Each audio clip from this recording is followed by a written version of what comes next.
We are the paradoxical ape. Bipedal, naked, large-brained, long the master of fire, tools, and language, but still trying to understand ourselves. Aware that death is inevitable, yet filled with optimism. We grow up slowly. We hand down knowledge. We empathize and deceive. We shape the future from our shared understanding of the past. Carta brings together experts from diverse disciplines to exchange insights on who we are and how we got here. An exploration made possible by the generosity of humans like you.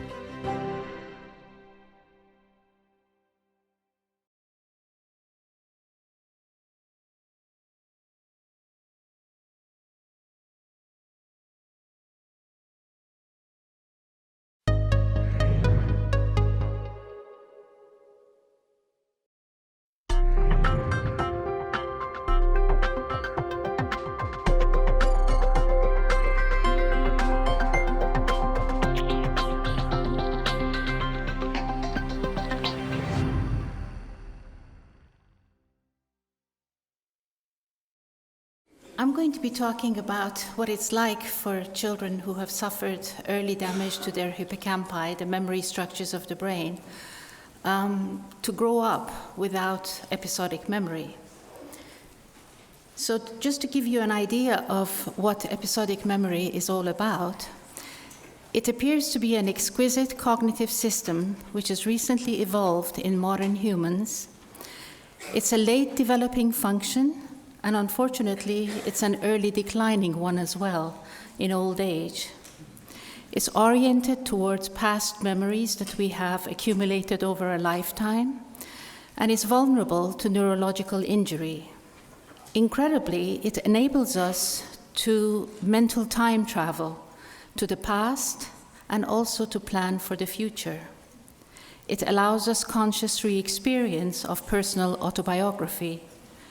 And maybe it's unique to humans.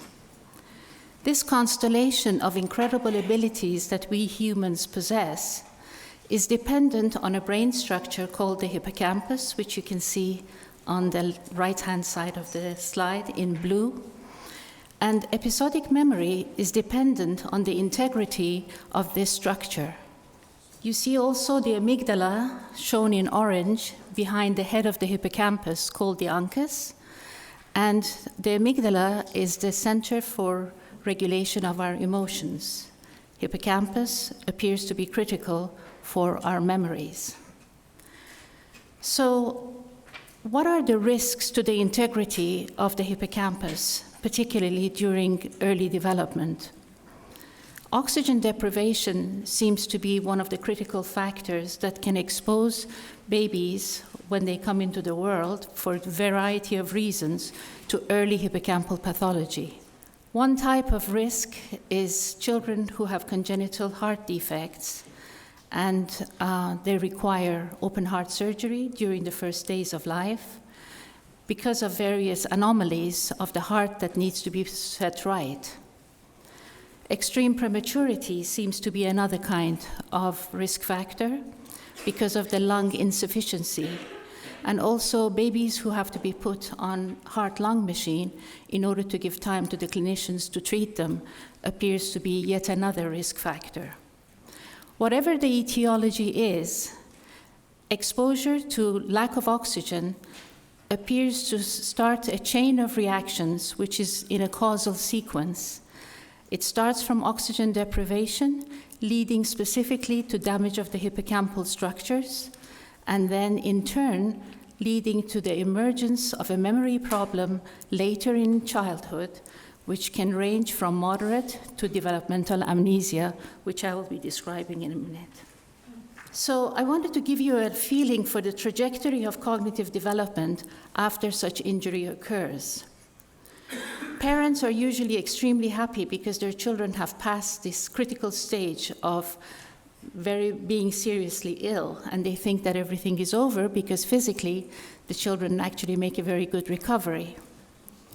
So from birth to 2 years, they develop normally, and they acquire all their developmental milestones as expected. Between the ages of 2 to 3 years, they develop good speech and language abilities. They go to nursery school, they learn songs, they learn rhymes, their motor development is normal, and really parents don't suspect that anything is wrong at all. Then, around 3 or 4 years of age, they start preschool programs, and there they excel as well. They have developed sight reading, they do copying and drawing, and they do all kinds of normal developmental milestones, and they achieve as normal children would. However, around the age of 4 to 8 years, they start showing the first signs of an amnesic syndrome. They forget their belongings, they start repeating questions, they forget instructions, they forget messages, they tend to get lost in new places, they appear to be confused, and they are unable to remember their lessons. This is very strong evidence that they're growing into a deficit which only becomes apparent with increasing age. And this is the way typically the children present to my clinic when they come, because the parents don't understand where this problem actually came from. So the parent usually says, "My child seems to be living at the moment, doesn't seem to be bothered by the past or the future, and cannot plan for anything. The child seems to have a flat affect," and that's important to note.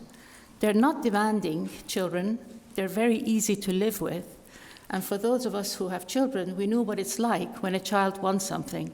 They won't let go of the idea until they get it. Well, these children are not like that. They forget what they want. They're also very disorganized. The teacher says that they're very friendly and polite, but they're too laid back. And they seem very able, but when it comes to the crunch, they can't deliver. And the patient says, "I listened in class and I understood everything that was said, but a little later, I couldn't remember anything." So you have to realize that there is no neurological symptoms. This is a silent damage that shows its symptoms, and there's no evidence of any kind of neurological abnormality. So we start assessing these children to first neuropsychologically find out what the problems are. And we discover that there's a set of weaknesses that they all have, and there's a set of strengths. The set of weaknesses are defined by inability to be able to remember the events of their life. They are unable to recall, and they also do not recollect. Recollect is a very subjective experience, but they don't seem to even understand the concept of recollection. On the other hand, they have strengths. They have fantastic factual memory. They're like a dictionary of knowledge, but without context. They have very good recognition, so that if they have seen something and you show it in a multiple choice fashion to them, they know which one it is that they have seen before. And they have a sense of familiarity.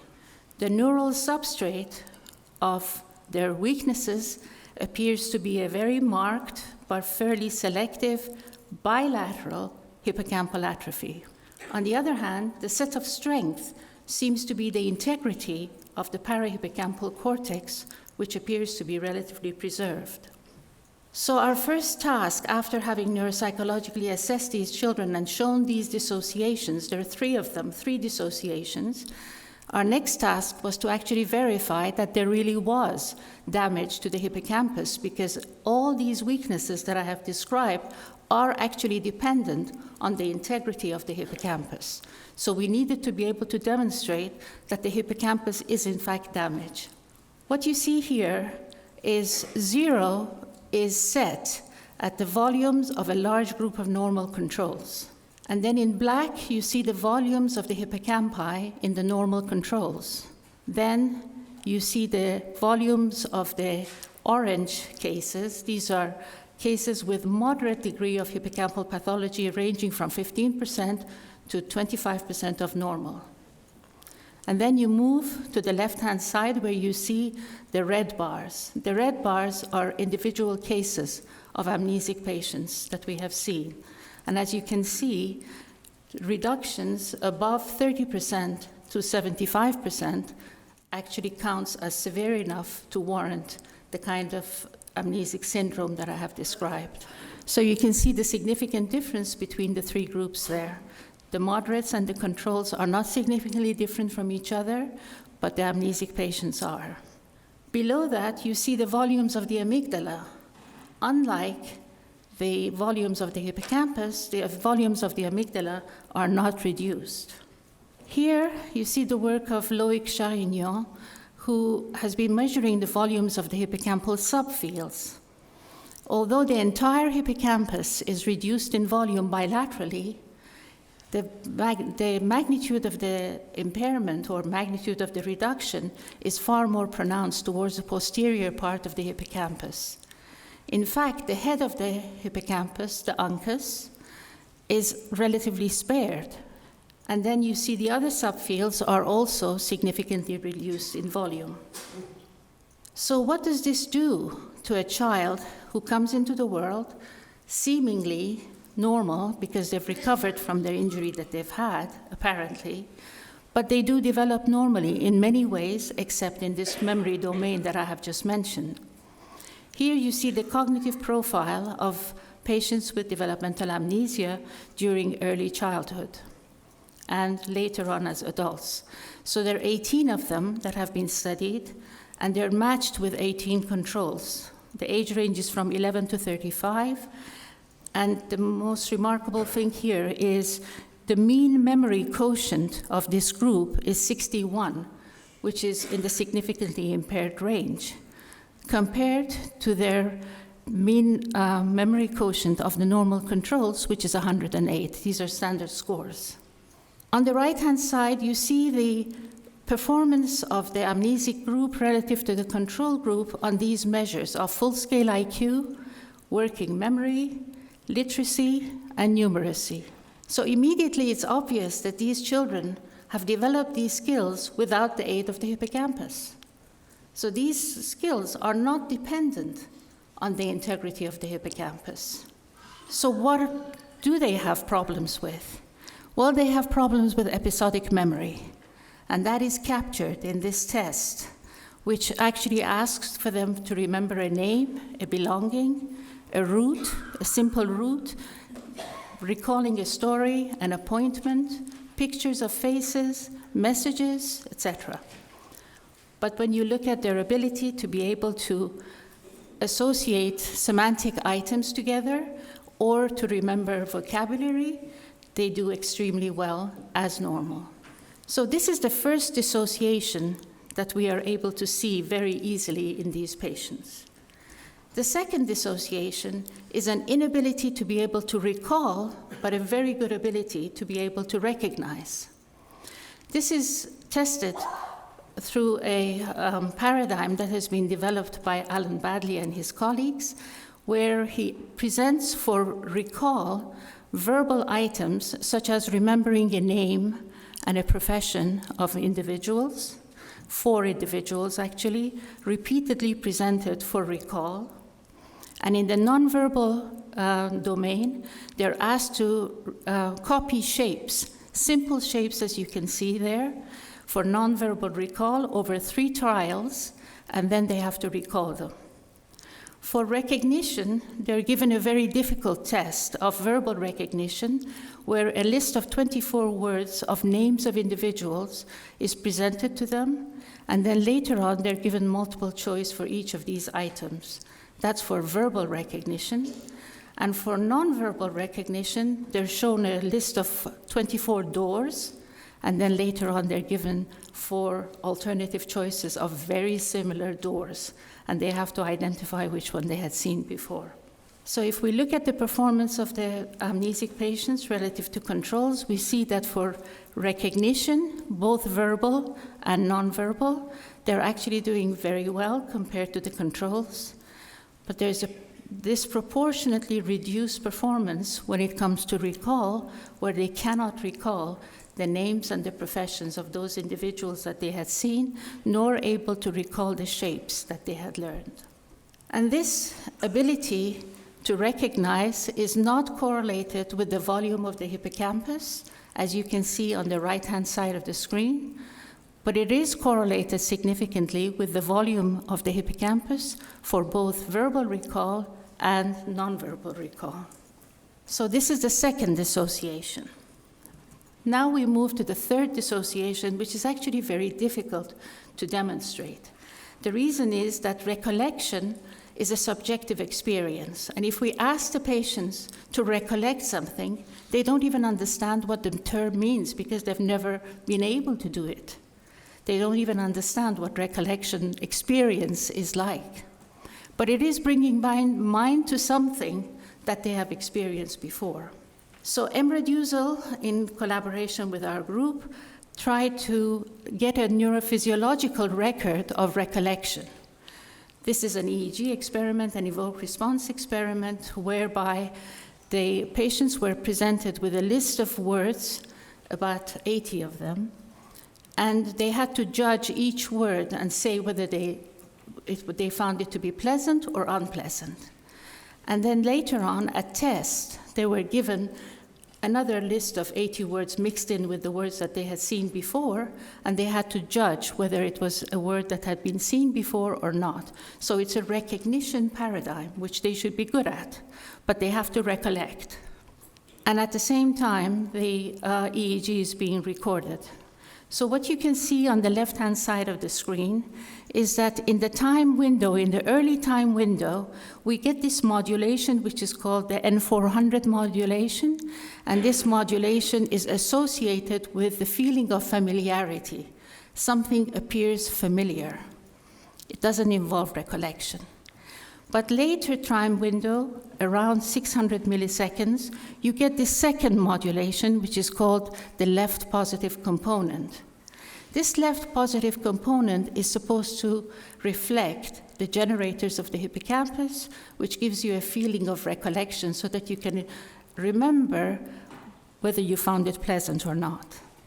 And as you can see, in the normal controls, you see these two modulations, both the early one and the late one. But when it comes to the patient with developmental amnesia, you get the early modulation, but the late positive component is missing. Similarly, when you look at the topographic scalp distribution of early versus late evoked responses, you see that the N400 effect is present in the controls, but it's also present in the DA patients. But the late positive component, which is a reflection of recollection, is present in the controls, but it's blue and absent in the DA patient. So this is a measure that, of course, as I say, it's a measure of a subjective experience, and a subjective experience is very difficult to capture by behavior. So we next turned to an fMRI experiment, which is even more complicated, but I'll try and simplify it for you. It's using a paradigm of paired associates. Paired associates is a paradigm that really requires the hippocampus's engagement. So patients and controls are shown a word paired with a scene, and they have to try and remember the pairing of the word with that scene. And some of the scenes are urban scenes, and some of them are rural scenes. So they see a huge number of these words paired with scenes. And then afterwards, they go into the scanner, and you can see that their performance is actually very poor compared to controls who are significantly above chance. They get chance-level performance. But when unexpectedly, we did not expect this, but when we actually look at the activation in the brain, we see that the activation is very similar to that of the normal. On the normal controls, you see activation in the parahippocampal cortex and in the retrospedial cortex, which is the network of scene reinstatement.